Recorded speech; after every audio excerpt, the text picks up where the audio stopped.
Hola amigos, bienvenidos a mi espacio, soy David Parcerisa y hoy hablaremos de uno de los magos más misteriosos de la historia. No es ninguna leyenda, este señor existió realmente y fue uno de los más respetados sabios de la reina Isabel I de Inglaterra. Gracias precisamente a esa amistad que les unía, probablemente este mago se salvó de ser quemado a la hoguera. Hoy hablaremos naturalmente de John Dee, un matemático, astrónomo, astrólogo, geógrafo, ocultista, nacido el 13 de julio de 1527 en Londres. John Dee no procedía inicialmente de ninguna familia noble. Su padre era un mercader y cortesano, por lo tanto no era un plebeyo, pero tampoco era un noble. John Dee, a los 20 y pocos años, ya daba conferencias sobre sus conocimientos matemáticos y esotéricos. De hecho, como geógrafo, él mismo había entrenado a los mejores navegantes ingleses de la época. Pero pronto, John Dee empezó a ser más conocido por sus conocimientos esotéricos y ocultistas que como hombre de ciencia simple. A partir de 1555, fue arrestado por el clero, acusado de calcular horóscopos a la reina María I y a la que por aquel entonces era princesa Isabel I. Fue llevado a la corte judicial y antes de ser considerado hereje por sus prácticas, fue llevado ante el obispo Bonner. Pero nació entre ambos una gran amistad y la Iglesia finalmente se convenció de su clara posición católica. Sin embargo, John Dee siguió adelante con su obsesiva idea, una idea bastante revolucionaria. Consistía precisamente en abrir un portal para contactar, para establecer contacto directo con seres de otros planos existenciales. Él llamaba a estos seres los ángeles. Su idea era confeccionar una serie de talismanes con un poder increíble para poder abrir esas puertas. Esos talismanes estaban adornados con complejos símbolos cabalísticos y del antiguo hermetismo. Él creía que podía abrir portales para recibir información de primera mano de estos seres. Todos sus experimentos, vamos a decir que le podían costar bastante caros, sobre todo si la Iglesia Católica se enteraba de ellos. Pero en 1558 es finalmente coronada ya como reina Isabel I, Elizabeth I.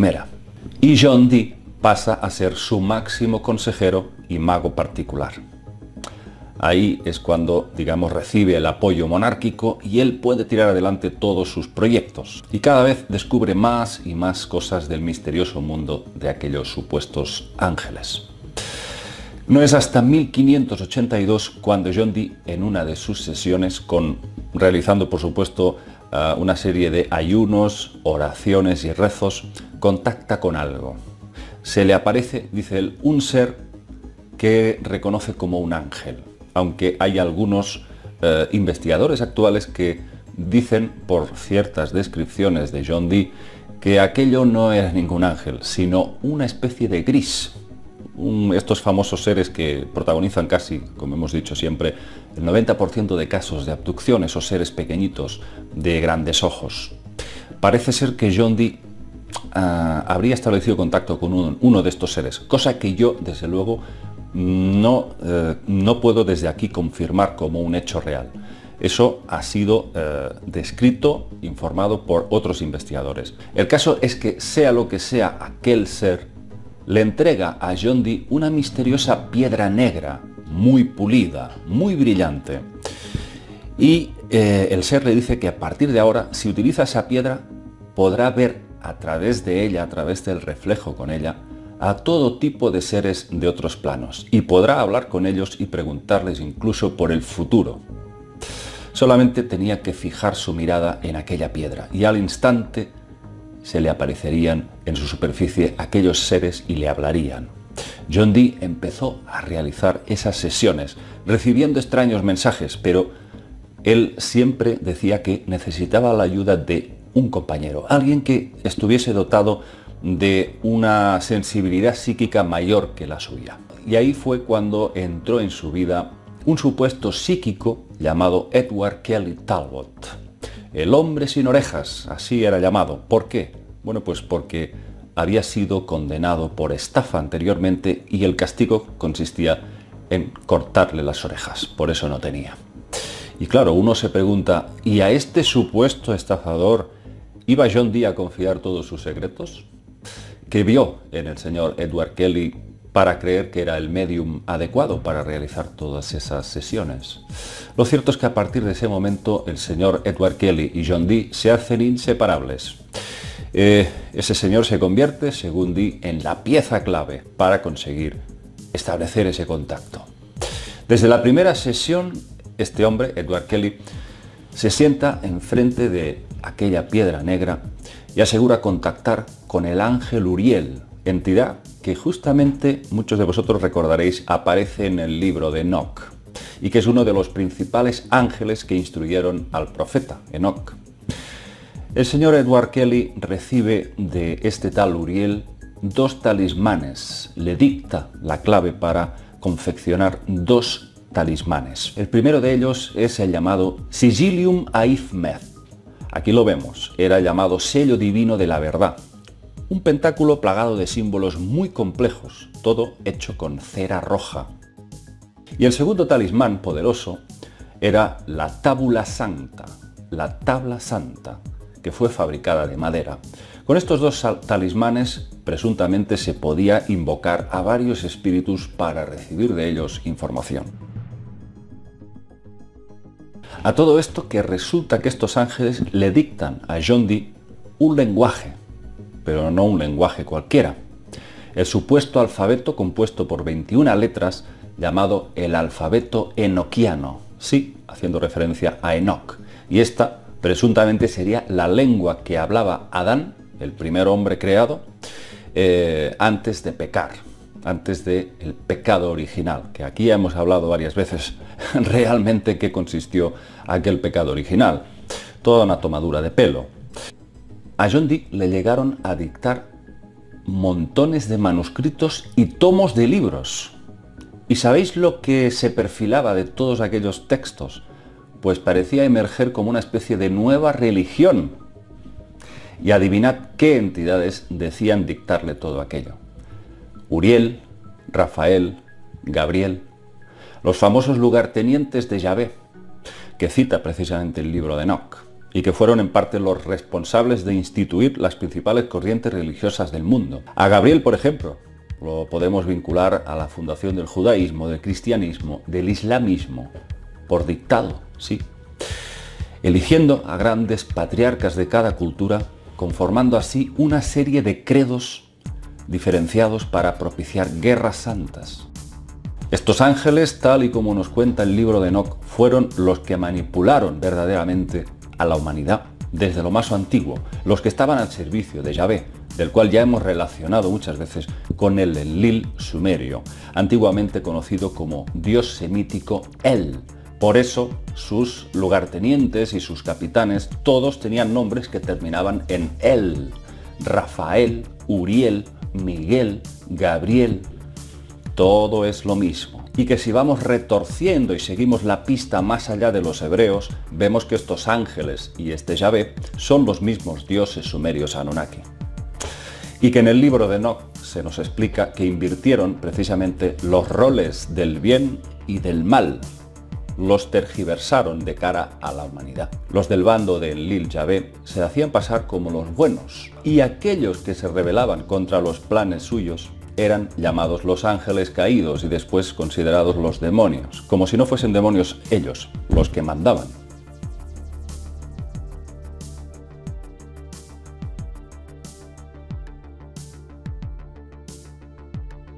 Y estos ángeles, servidores custodios del Señor, le dictaron a John Dee las bases de una nueva religión. Ya iban otra vez a reformular otro nuevo credo religioso, para manipular, para engañar, para crear guerras santas. John Dee empezó a moverse dentro de la realeza, dentro de familias nobles, para intentar promover esa nueva religión que estaba él intentando hacer emerger. Él estaba convencido de que era de gran ayuda para la humanidad, ya que su contenido, decía él, ayudaría a fundar una nueva religión mundial unificada que limaría las diferencias entre la Iglesia romana católica y la protestante, Lo que John Dee seguramente no debió caer es que de haberse extendido esa nueva religión dictada, lo más probable es que se habrían cobrado unos cuantos millones de vidas más a cambio de hacer florecer esa nueva religión. Estaba claro que John Dee actuaba de buena fe, pero lo que estaba recibiendo del otro lado no era nada bueno. Fijaos que una década antes de la muerte de John Dee, un anticuario llamado Robert Cotton se hizo con varios manuscritos dictados a aquellos ángeles y los presentó ante un estudioso llamado Merrick Casaubon para que los analizara. Y este Casaubon publicó los textos en 1659. ¿Y sabéis lo que escribió en un prólogo? Que aquellos libros dictados eran obra de espíritus malignos que se habían aprovechado de John Dee para usarlo como una verdadera herramienta para propagar otra nueva religión, que causaría, por supuesto, más matanzas, más revoluciones. Es decir, la historia de siempre, el dolor del ser humano como alimento de los dioses. ¿Os imagináis lo que hubiera pasado si realmente aquellos libros dictados hubiesen prosperado a nivel mediático en el mundo entero? Afortunadamente, ni la monarquía ni ninguna importante institución le prestó demasiada credibilidad y no prosperó. Fue otro intento para causar estragos bélicos amparándose en la religión como instrumento arrojadizo, siendo John Dee un fanático estafado por estos demonios disfrazados de ángeles.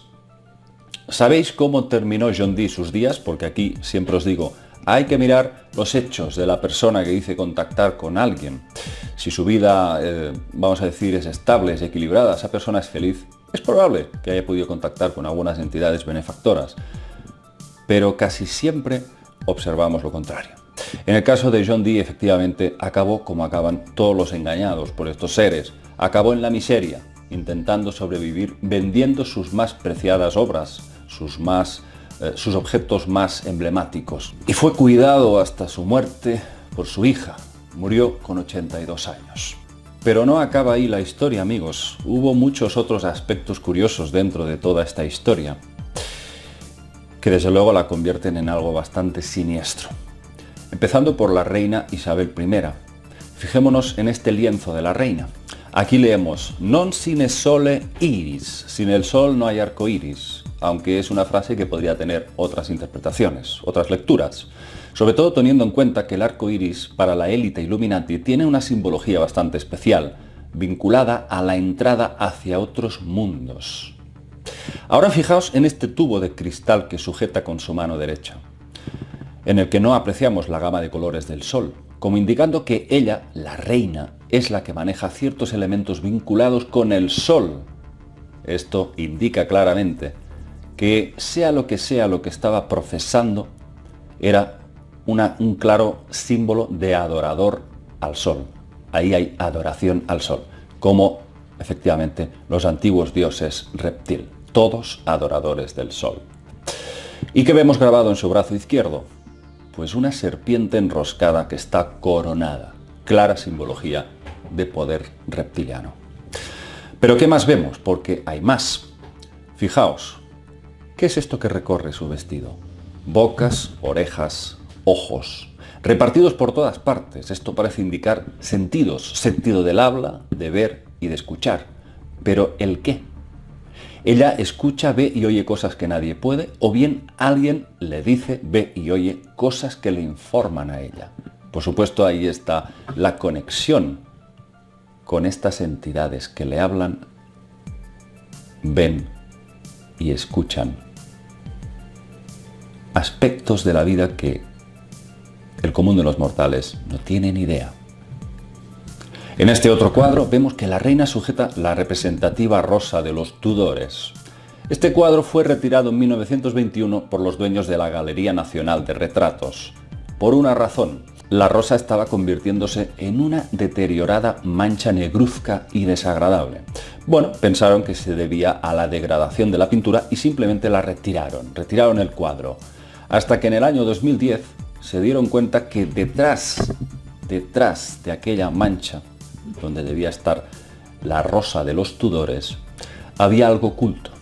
Así que sometieron a rayos X y a infrarrojos esa zona de la pintura y descubrieron que había una sorpresa. Había oculta detrás de la mancha esto que vemos.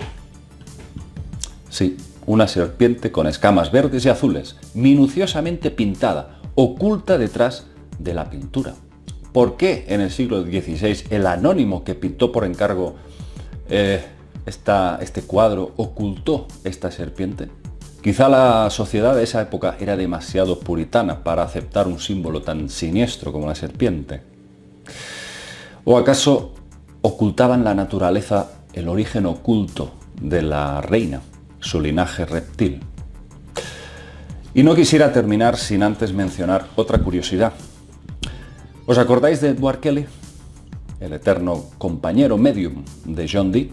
Pues resulta que uno de los personajes más siniestros e icónicos del siglo XX fue un mago negro llamado Aleister Crowley, un ocultista que decía haber contactado con demonios y criaturas abismales. Pues bien, Aleister Crowley decía ser la reencarnación de Edward Kelly. Demasiadas coincidencias. Vamos a dejarlo ahí, amigos, y por supuesto voy a dejar que cada uno de vosotros saque sus propias conclusiones. Ahí tenemos a una reina reptiliana, tenemos a un mago con muchos conocimientos y tenemos a otro señor que posteriormente parece estar asociado a una de las figuras esotéricas ocultistas más importantes del siglo XX. Nos vemos, amigos, en el próximo vídeo y seguiremos adelante con todos estos misterios. Un abrazo para todos.